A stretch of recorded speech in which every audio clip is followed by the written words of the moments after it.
Hi guys.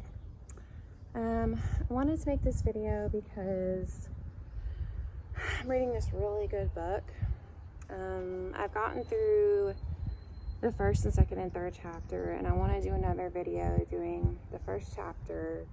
But the third chapter really spoke to me, and I wanted to share it with you guys that are going through this injury, this benzo injury, and when you feel like there's no hope, and you feel like this wasn't supposed to be a part of your story, and you feel alone in this, even though you know that there's other people going through this, and you talk to other people that are going through this, but it seems like your case is foreign to everybody else, or it's special to everybody else. Everyone that I've talked to, that's how they feel, that their case is special or foreign, and it's different than everybody else, even though we've talked to people that are going through it.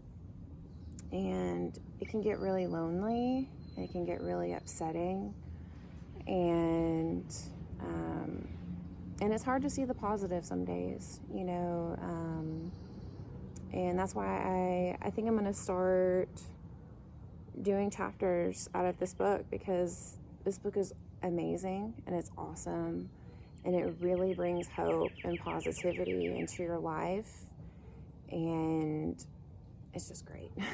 You know, because like I said, we have the hard emotions that come along with all of this, and sometimes it's hard to find peace, you know, and it does get upsetting sometimes. But anyways, the book is called Seeing Beautiful Again. I talked about it in my other video.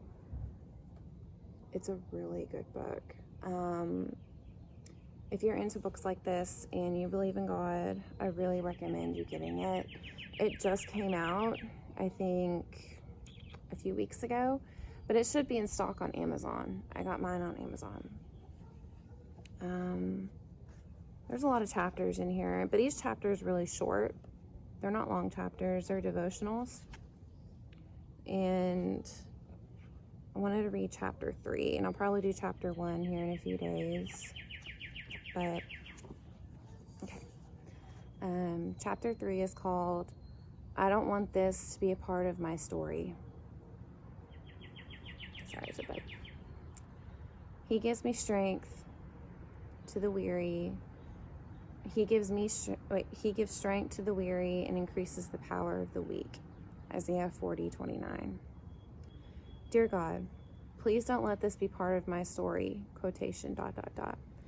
I wrote this in my journal, unable to process how a God who loves me and promises to protect me could allow this diagnosis on top of an already devastating season. When I first got my cancer diagnosis in the fall of 2017, my husband and I were separated. It wasn't my choice to live alone. And just about every single night during this intensely lonely season, I prayed with tears running down my face. I had been so sure God was going to make a move in a powerful way and somehow start making things turn around. But instead of things getting better, they just seemed to get worse and worse. And now cancer? When life is unfolding in hard ways, it can feel impossible to understand why God would allow hurt upon hurt. How could His mercy not fix all of this? How could He possibly use any of this for good? The biggest lesson I learned during this season is how limited our human vision really is.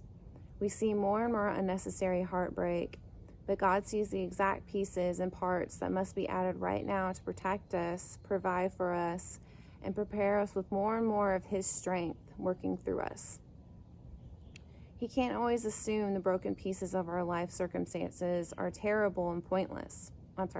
We can't always assume the broken pieces of our life circumstances are terrible and pointless. Not with our God. One day I was reading Genesis chapter 2. I realized that out of all the ingredients in the world, God chose dust to breathe life and to create mankind.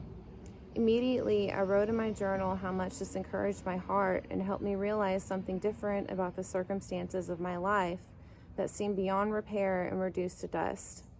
I wrote, dust doesn't signify an end. It often what must be present for the new to begin. A few days later, I shared with a friend about how when we place the dust of our life into God's hands and He mixes it with His living water, the clay that's formed can be made into anything. She smiled so big because her mom is a professional potter. She'd seen clay being formed into many things when placed into her mother's hands, and she shared something with me that made my jaw drop. She told me that wise potters not only know how to form beautiful things from clay, but they also know how important it is to add some of the dust from previously broken pieces of the pottery to new clay. This type of dust is called grog. A good potter takes broken pieces of pottery and shatters them to make them grog, most useful to adding it to new clay. When shattered just right, the grog dust added to the new clay will enable the potter to form the clay mixture into a larger and stronger vessel than it could otherwise be. And it can go from fires much hotter as well.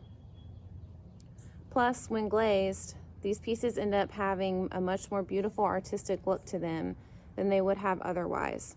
Isn't that incredible? And then I read from Isaiah 45:9, woe to those who quarrel with the Maker, those who are nothing but potsherds among the potsherds on the ground. Does the clay say to the potter, what are you making? Does your work say the potter has no hands? I kept reading that verse from Isaiah and decided to dive a little bit deeper into the term potsherd. A potsherd is a broken piece of pottery. A broken potsherd can lie on the ground and be nothing more than a constant reminder of brokenness. It can also be used to continue to scrape us and hurt us even more when we grasp it in our hands.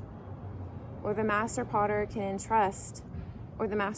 be entrusted to take that potsherd, shatter it just right, and then use it in remolding us to make us stronger and even more beautiful. When I understood this, I saw that God was keeping me moldable while adding even more strength and beauty to the process. Much like He promises in our key verse for today, He gives strength to the weary and increases the power of the weak. Isaiah 40:29. I didn't want to have cancer. There's no part of my human brain that thinks cancer is fair for any precious person who receives this diagnosis. God didn't cause this potsherd reality in my life. It's the result of living in this sin-soaked world. But I had to decide I didn't want that broken reality to just be a potsherd wasted on the ground or something I kept in my hand that hurt me more. I had to take it and entrust it to God. What do you need to entrust Him today? God is making something beautiful out of our lives. Sweet friend, I truly believe it. We can keep questioning what He sees as the necessary ingredients to strengthen us, or we can choose to believe He can do amazing things with the dust and potsherds of our lives. I know it's not easy, but let's surrender every broken piece into His hands today. I read this chapter earlier today, and it spoke to me. It really did. I was just crying when I read it. I know the lady that wrote this book, she's talking about her cancer diagnosis, but I took that wording, cancer diagnosis, and I fit it into what's going on with me, with the injury that all of us have that are watching this,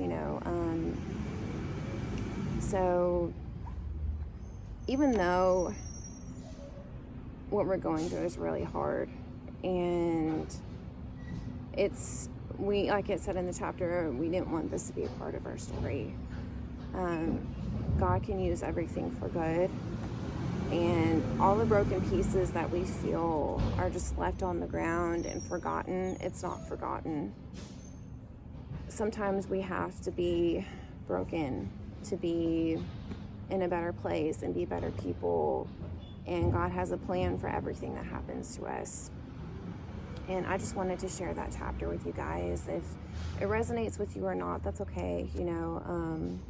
It was resonating with me, and I really felt like I had to make a video sharing it. And I'm going to make more videos sharing the other chapters that really speak to me. All right, you guys. So I hope you enjoyed that, and I hope you got something from that. because I know I did, you know, so, and I just wanted to share it. Have a great day.